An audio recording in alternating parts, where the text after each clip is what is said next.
Hello and welcome back to Talking Fitchburg.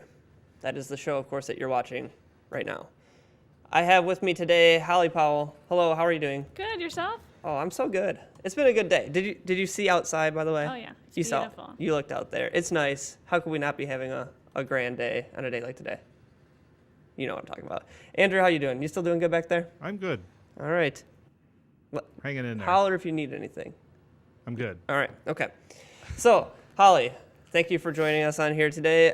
And as I understand it, we're going to be talking a little bit about excavation, specifically of some water-filled areas. Mm-hmm. Can you fill me in a little bit about this? I have to admit, I don't know enough about excavation.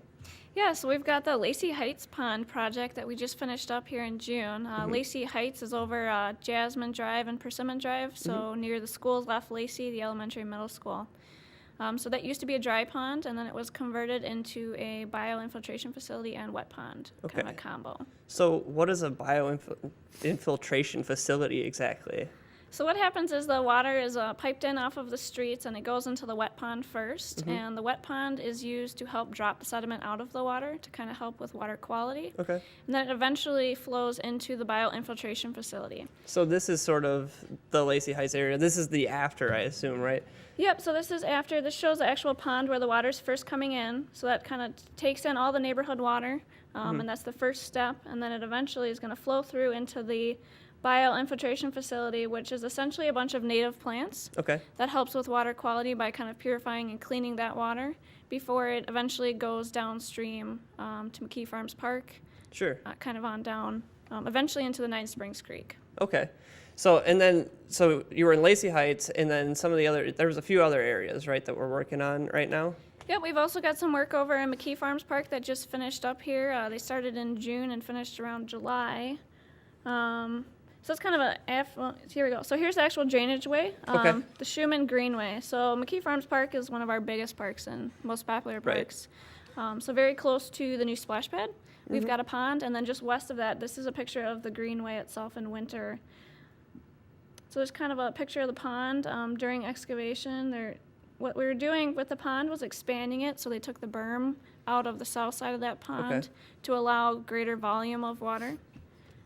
You have almost 200 acres coming in. This is some serious work you guys are doing down there. So kind of what are we looking at right here exactly? So in McKee Farms Park, this is the pond section just south of the splash pad. It's a gabion structure, so it's basically large wire baskets that are filled with rock, and that rock eventually will take the dirt off both sides. That helps slow the water down. Okay. So you can drop the sediment out and kind of help with water quality before that continues on to the next ponds. Okay. And again, this is also still part of that Nine Springs Creek. It's all eventually draining that way.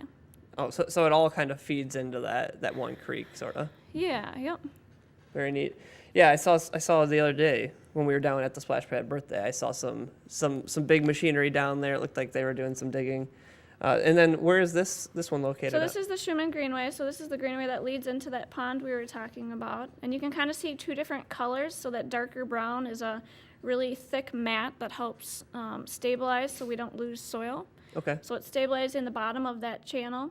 And then we actually cut in kind of a meandering stream to it because that's considered a navigable waterway. And so that kind of helps with different wildlife by having that meander.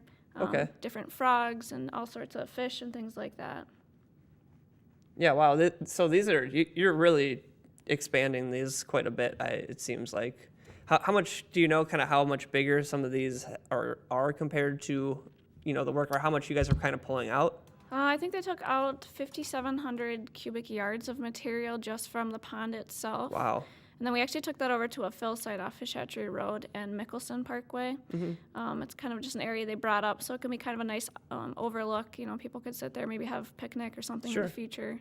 Awesome. How often does this kind of cycle or these types of projects end up happening for you guys? It really depends. McKee Farms Park, that pond was last done in 2004. Okay. But just due to time and more build out and things like that, it was time to help with the water quality. Yeah. Well, it's pretty neat stuff. I mean, sometimes I still feel like a little kid because I'm like, oh, a giant machine. That's so awesome and exciting, and I freak out. So I love watching some of the work that you guys are doing down there.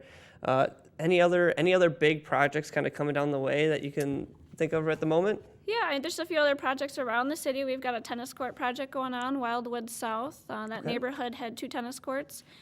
So those were ripped out and they've got it graded. They'll be putting the fence back up and then paving that probably in the next 2 or 3 weeks. Oh, wow. So that'll be kind of cool to have that tennis court back in and functional. Awesome. Yeah. Very good. All right, Holly, thank you so much for joining us today. We always appreciate it. And all the work that your department does. Thanks for having me. Yeah, so stick with us here. We're going to take another quick break and we'll be back to wrap up the show. It's Talking Pittsburgh.